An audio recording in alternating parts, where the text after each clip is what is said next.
We hit atmosphere like a thrown knife, and the nav screen screamed "Wrong planet" in blood-red letters, while the landing timer bled down from 2 minutes 30 seconds to impact. The locals' orbital sirens answered us in a chorus, because my suit flagged a ghost defense reflex and broadcast it as an active weapon. Every time my skin prickled, their city defenses escalated, and the countdown kept getting shorter because their intercept grid was literally speeding up to match the human anomaly. The drop pod slammed into ash sand and folded itself like a crushed can. My harness bit my ribs, and the emergency lights strobed in a rhythm that made everything feel like bad surgery. Outside, the sky was the color of old bruises, and 3 moons watched like supervisors. A warning popped on my visor in polite military font. UNS scheduled arrival confirmed. Local contact Prosocal. Do not threaten indigenous spirits. I blinked hard and tasted copper through recycled air. I was supposed to be on Helix Bridge Station, delivering a crate of morale supplies to 3rd Battalion. Instead, I was on a planet my map didn't recognize, on a landing pad that was not a landing pad, with a crater that definitely belonged to me. The first thing that moved was a line of figures in lacquered armor, too smooth to be metal and too matte to be skin. They carried long staffs with crystal heads that pulsed like heart monitors. Their helmets had wide, glassy eye plates, and every time the pulsing brightened, my visor translated it as spectral hazard detected. I tried to raise my hands and remembered one hand was still strapped to a bent console. My shoulder screamed. I said the first useful thing my brain could find. I'm lost. I'm not a ghost. The nearest armored figure snapped its staff down, and the crystals flared. My skin erupted in goose flesh from scalp to wrist, like my body had decided to grow a second set of pores. The crystal flared brighter, and the figure recoiled like I had fired a weapon. A dozen more staffs came up. A dozen crystals pulsed in alarm. Their leader spoke, and my translator spat the sentence with the enthusiasm of a dying battery. The human anomaly activates its sensory defense mechanism. Contain the invisible entities. I stared at my own forearm, at the raised bumps. Then I stared at the crystals. Then I stared back at my forearm, because apparently my skin was now a tactical sensor array. No, I said. This is just my skin doing skin things. The leader tilted its helmet. The translator tried again, like it could bully reality into cooperation. The ghosts touch you. You raise your armor spikes in warning. I did not have time to explain biology to armored strangers with mood crystals. Also, I was still under an active intercept countdown because my visor had not stopped listing new threats. Intercept ETA, 1 minute, 40 seconds. Local defense mode, purification. Spectral classification, human. My throat went dry. Then my brain did what it always did under pressure. It reached for the one thing that made my hands stop shaking. In my crushed kit, under the shredded foam, was a sealed heat canister the size of my forearm. It was standard issue for long drops, because Command hated dead couriers more than they hated paperwork. Inside was a black stimulant brew so aggressive it could wake a coma patient out of spite. I fumbled it free, slapped the safety latch, and the cap hissed. A hot, bitter smell rolled out into alien air like an insult. Every armored head turned at once. The leader's crystal went from pulse to strobe. My translator screamed in block capitals like it had found religion. Forbidden biofuel detected. War god input. The human anomaly is priming. I'm just drinking, I said, because my life had become a parody written by someone who hated me. I took a gulp anyway. My heart kicked. My thoughts snapped into alignment like magnets. My skin prickled again, because apparently terror and stimulant brew were best friends. The crystals detonated into full-spectrum light. The whole line of locals staggered back. One of them dropped its staff like it had turned into a live animal. "Stop doing that," I told my own skin, as if it cared. "Stop detecting ghosts." The leader pointed at my arm. Its voice came through the translator as a shaky chant. "Gooseflesh confirms invisible entities. The human is under haunt attack. The human drinks forbidden fuel to become a sharpened weapon." Two drones rose from behind their line, shaped like flat discs with blades of light around the rims. They hovered closer, scanning me in tight circles. Every pass made my suit itch, and every itch made my gooseflesh rise, and every rise made their drones whine louder. I held up the heat canister, trying to look harmless while holding a thing they thought turned me into a war god. "Look," I said. "It's not fuel, it's a beverage," their leader replied instantly. The translator gave me the kind of sentence you only hear right before someone builds a shrine or starts a war. "Beverage is a ritual word. You feed the engine spirit in your blood." Above us, the sky split with a white streak. Something fast entered atmosphere and left a curling scar behind it. My visor updated without mercy. Intercept ETA 40 seconds. Local defense. Purification lock. Target. Human anomaly. The locals began drawing a circle around my crater, placing their staffs tip first into the ash sand like fence posts. A faint lattice of light connected crystal to crystal, rising into a dome. The dome hummed in a pitch that made my teeth feel loose. "Hey," I said, a little too sharp because the stimulant brew had turned my fear into razor wire. "Do not put me in the haunted snow globe." The leader did not slow. Instead, it gestured, and two armored figures approached with restraints that looked like braided glass. My skin prickled again. Their crystals flared again. Their entire line collectively flinched again, like I had fired a warning shot. The nearest guard spoke, and the translator did its best to make it sound normal. It failed. "We can see the ghosts touching you. The bumps are the map." "Fine," I snapped. "Here's an absurd example. When I walk into a cold shower, this happens." Their heads tilted in unison. The leader's crystal dimmed, as if considering the possibility that water could be haunted too. I kept going, because my mouth was faster than my survival instincts. "When I hear nails on metal, this happens. When I watch a horror clip, this happens. When I remember my drill sergeant's breath, this happens." The guard recoiled at the last one. The translator added a horrified subtitle I did not request. "The human can summon a predator by memory." "Not what I meant," I said. But the dome hummed louder, and the drones spun faster, and the intercept timer kept bleeding toward zero. I tried a different approach. I extended the heat canister toward the leader, cap still steaming, and watched every crystal explode in panic. The leader took a full step back, and its voice cracked through the translator like a siren. "Do not offer us the war god fuel. We are not ready to become twitchy. We are a peaceful species with soft knees." That last part was not an insult. It was a medical note. "Okay," I said. "Then don't, but also don't purify me." A new sound joined the dome's hum. A deep approaching throb like a giant drum underwater. The horizon lit up with a moving line of blue sweeping toward us. The leader raised both hands and shouted. The translator turned it into a battlefield prayer. "Purification wave inbound. Hold the dome."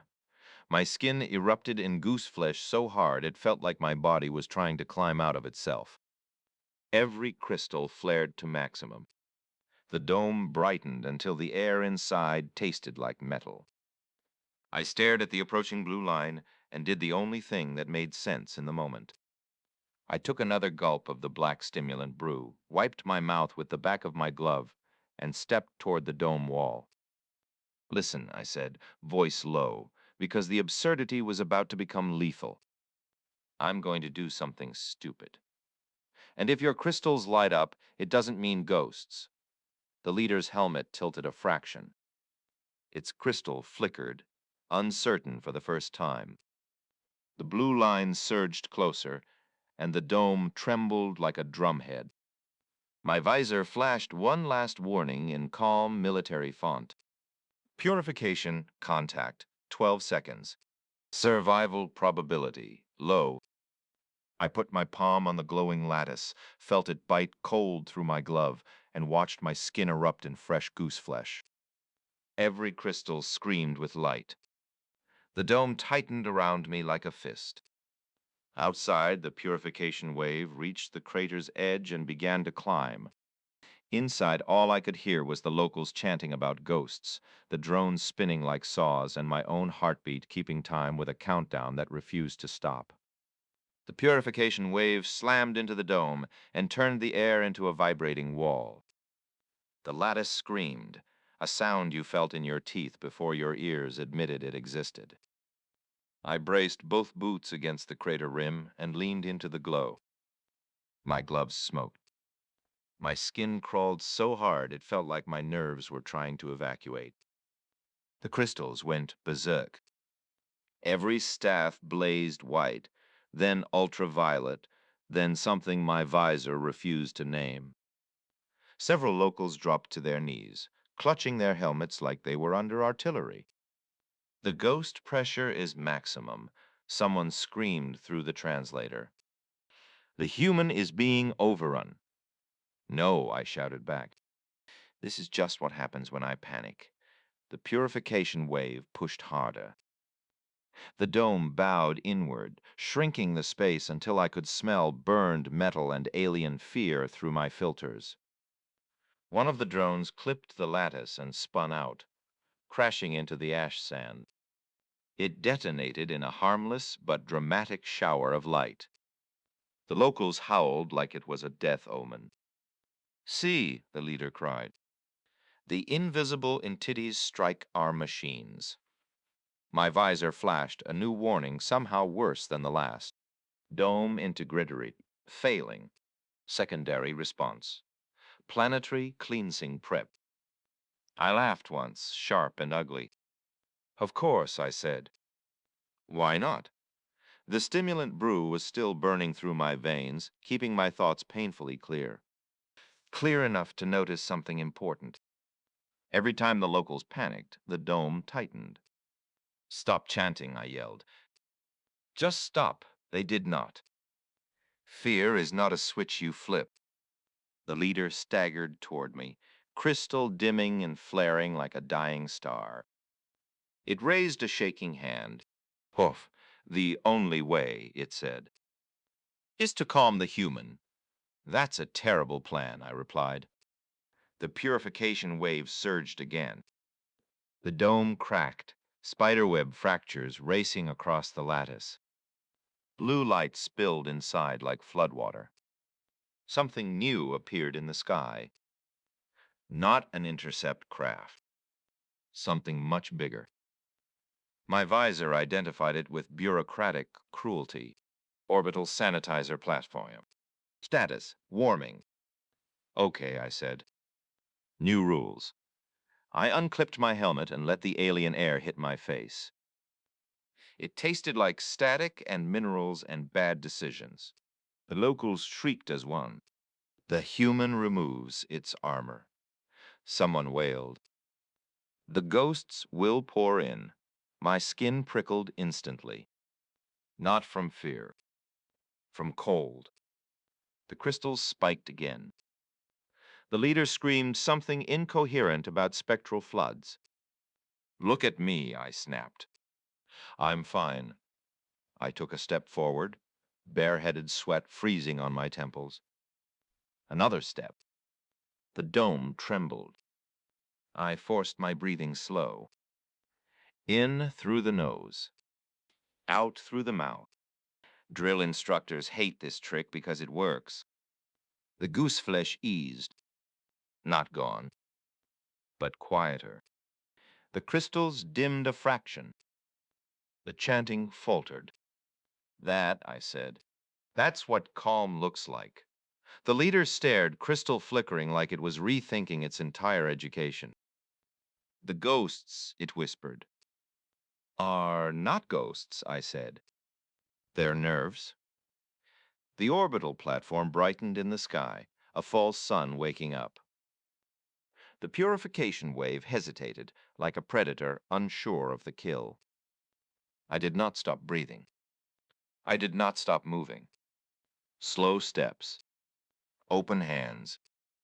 Every time my skin threatened to spike, I slowed further. Every time the locals gasped, I locked eyes with the leader and shook my head. The dome fractures stopped spreading. The lattice steadied, still humming, but no longer screaming. My visor updated again. Sanitizer holding. Local command, conflict. The leader lowered its staff. The crystal dimmed to a steady glow. The human, it said carefully, can turn off the sensor. Sometimes I answered, when things don't try to kill me. A ripple passed through the armored line, a mix of awe and professional embarrassment. One guard raised a hand. Its voice came soft, almost shy. When you sleep, it asked. Do the ghosts leave you? I snorted despite myself.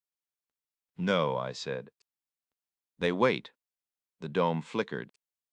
The purification wave dissipated into harmless light, like fog burned off by morning. Above us, the orbital platform dimmed, its warm-up aborted. My knees finally gave out. I sat hard on the ash sand, heart hammering. The locals did not restrain me. They did not chant. They just watched, like scientists who had accidentally summoned a thunderstorm and were now taking notes. The leader approached and crouched, armor joints clicking softly. It extended a scanner, careful and slow. The human anomaly, it said, is not a weapon. Don't spread that around, I muttered. Its crystal pulsed once, a private signal. You are a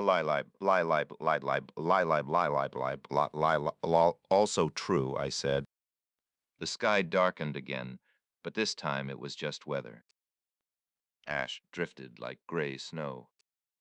My visor chimed with a new incoming signal. Not local. Friendly. Unidentified human vessel detected. Querying server status. I laughed, long and shaky. About time. The leader looked up at the sky, then back at me. More of you, it said. Usually, I replied, but I'd recommend a warning label. The ground shook faintly as something large moved beneath the city. Not a weapon, an elevator. The leader gestured toward it. You will come with us, it said, until we understand how not to anger your skin. I considered my options. Then the approaching human vessel broke through the clouds, engines roaring. My visor flashed another calm, merciless update. Extraction window, unknown, local diplomacy, unstable. I stood, helmet still off, skin prickling in the cold alien air. Great, I said. Meet the neighbors. The locals tightened their grip on their staffs, crystals flickering nervously. Above us, human engines thundered closer. Between us, the dome hummed, repaired but fragile, like everyone's understanding of what I actually was.